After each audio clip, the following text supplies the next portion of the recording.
مفتی صاحب غریب لڑکی سے نکاح میں اسلام میں کیا ثواب ملتا ہے؟ بہت ہی زیادہ غریب ہے، نکاح کرے تو کیا ثواب ملے گا؟ بھائی انسانیت کی کسی بھی حوالے سے خدمت کرو گے تو ثواب ملے گا، لیکن خدمت اتنی کرو جتنی افورڈ کر سکتے۔ بدصورت لڑکی سے بھی شادی میں ثواب ملے گا کیونکہ اس کو کوئی پوچھ نہیں رہا ہوتا، لیکن پتہ چلا کہ آپ اس سے محبت ہی نہیں کر رہے شادی کے بعد، تو جو تھوڑا بہت بیوی کے حقوق آپ پہ واجب تھے وہ بھی ادا نہیں ہو رہے، تو اتنا کرو جتنا افورڈ بولو کر سکتے، تو ثواب تو ملے گا یقیناً۔ لیکن پتہ چلا کہ آپ ہی میں اتنا حوصلہ نہیں ہے، اب آپ کو وہ اچھی نہیں لگ رہی، آپ پھر ادھر ادھر چکر چلا رہے ہو لڑکیوں کے ساتھ کہ یار وہ میں پتہ نہیں، اس طرح کی بھی بہت ساری چیزیں ہوتی ہیں، تو تمام چیزوں کو دیکھ کے فیصلہ کرنا چاہیے۔ سمجھتے ہو کہ نہیں سمجھتے؟ مثال کے طور پر کسی بیوہ سے شادی کر رہے ہو جس کے بچے بھی ہیں، بہت ثواب ملے گا، یہ تو پیغمبر کی سنت ہے، لیکن اس کے کچھ سائیڈ ایفیکٹ بھی ہیں۔ وہ بچے آپ کے بچوں میں ایڈجسٹ ہوں گے کہ نہیں ہوں گے، یہ پہلے سے سوچ لینا ہے۔ پھر ان بچوں کو آپ باپ جیسی محبت دے سکو گے کہ نہیں، کیونکہ آپ کے بچے نہیں ہیں، وہ محبت دے پاؤ گے کہ نہیں دے پاؤ گے؟ کتنے لوگوں نے ایسی عورت سے شادی کی جس کے سوتیلے بچے رکھے، اب وہ ان بچوں کو بالکل اپنے بچوں جیسی محبت نہیں دے پا رہے، تو گھر میں کیا ہو رہی ہیں؟ لڑائیاں۔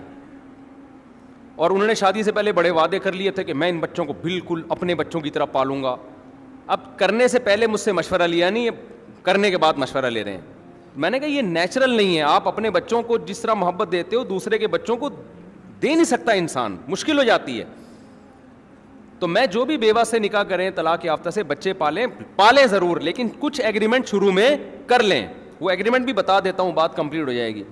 آپ اور اس کا عورت کو بھی مان لینا چاہیے، یہ اس کو بتا دیں بھائی یہ بچے میری کسٹڈی میں رہیں گے، میں اس کو رکھنے کے لیے، بلکہ نہیں، اور ایک اسٹیپ آگے کہ آپ بچوں کی ماں ہو، میں آپ کی گود سے یہ بچے چھینوں گا نہیں، بس اتنی ذمہ داری میری ہے، باقی میں ان کو باپ جیسی محبت دوں یا نہ دوں یہ میرے بس میں نہیں ہے۔ محبت ہو گئی تو ٹھیک ہے، نہیں ہوئی تو بھائی میری طرف سے کوئی گارنٹی نہیں، کلیئر بات کر لو۔ نہیں آ رہی سمجھ میں؟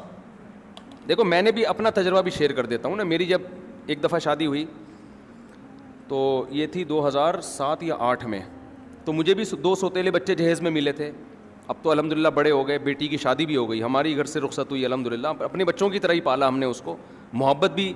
لیکن بات میں نے پہلے کیا کی، بات میں نے یہ کر لی تھی کہ بھائی دیکھو میں اس کی گارنٹی نہیں لیتا کہ مجھے ان سے ویسی محبت ہوگی جیسے اپنے بچوں سے، تو یہ بچے میں ماں سے جدا نہیں کر رہا، ماں کے ساتھ رہ سکتے ہیں، یہ اس کی شرن کیا ہے، یہ اس کی شرن نہیں، یعنی اس کی میں آپ کو اجازت دے رہا ہوں، کیونکہ عورت کے لیے بچوں کے بغیر کہیں جانا یہ بڑا مشکل کام ہوتا ہے نا، وہ اس چکر میں رشتے نہیں کر رہی ہوتی، تو یہ آپ کی کسٹڈی میں رہیں گے۔ اور میری آمدن اس وقت بہت تھوڑی تھی، تو یہ بھی میں نے قید لگا دی کہ بھائی ان کا خرچہ بھی میرے ذمے نہیں ہے، میں کروں تو یہ میری طرف سے فی سبیل اللہ ہوگا، لیکن ذمے میں نہیں ہے۔ میں اس لیے یہ بات آپ کو بتا رہا ہوں کہ بات ایسی نہ کرو کہ ثواب کے بجائے الٹا عذاب ہونا شروع ہو جائے، آپ نے ایک کام کیا اچھا سمجھ کے اور اس کے الٹے نتائج نکلنا شروع ہو جائیں۔ لیکن حقیقت ہے کہ ہمیں محبت بھی ہوگی، ظاہر ہے آپ کے ساتھ کوئی رہتا ہے، آپ کے گھر میں رہتا ہے تو محبت تو ہوتی ہے نا، بہت الحمدللہ اب بھی بہت محبت ہے، اور اللہ کا شکر ہے جو ٹوٹا پھوٹا ہم سے خرچہ ہو سکا وہ بھی ہم نے کیا، کچھ ان کے ننیال نے کر دیا، کچھ ہم نے کر دیا، یہ سب مل جل کے چلتا رہا، اور اللہ کا شکر ہے بڑے اچھے طریقے سے پل گئے، بڑے ہو گئے، بیٹا جوان ہو گیا، بیٹی کی شادی ہو گئی، آئی بات سامنے، تو بہت اچھا حساب کتاب ہو گیا۔ وجہ کیا تھی؟ کلیریفیکیشن تھی، کوئی آڑی ترچی ڈائلاگ نہیں مارے ہم نے، ٹھیک ہے نا۔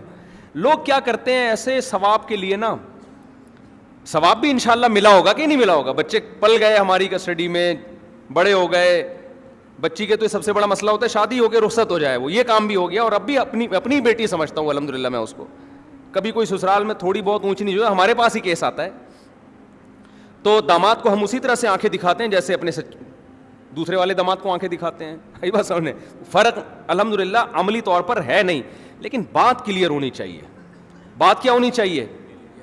کلیئر ہونی چاہیے کہ آپ زیادہ ڈائلاگ نہ ماریں، کیونکہ مجھے یہ خطرہ تھا کہ یار پتہ نہیں میں خرچہ اٹھا پاؤں نہ اٹھا پاؤں، پھر مسئلہ یہ ہوتا ہے کہ آپ اپنے بچوں کو پورا خرچہ نہیں بھی دیتے نا، تو ماں کو یہ بدگمانی نہیں ہوتی، ماں سمجھ لے گی کہ یار پیسوں کی ابھی کمی ہے، لیکن پھر سوتیلے میں یہ ہوتا ہے کہ اگلے کے دل میں یہ خیال آ سکتا ہے اچھا یہ اپنا سوتیلا پن یہاں پہ نکال رہے ہیں۔ یہ کون کلیئر کرتا رہے گا بیٹھ کے کہ نہیں جی ایسا نہیں ہے؟ اپنے بچوں کو آپ نے کسی اچھے اسکول میں داخل کر دیا, اب آپ کے پاس گنجائش نہیں ہے تو ستیلوں کو آپ نے کسی گورنمنٹ کے اسکول میں کر دیا. ایک مثال دے رہا ہوں. اچھا یہ کیا ہے, ستیلا پن نکالا جا رہا ہے, بہت سارے مسائل کھڑے ہوتے ہیں. آپ کی نیت غلط نہیں بھی ہوتی, لیکن شیطان کو آپ کے سسرال کو ورغلانے کا موقع ملتا ہے. تو اس لیے بات کلیئر.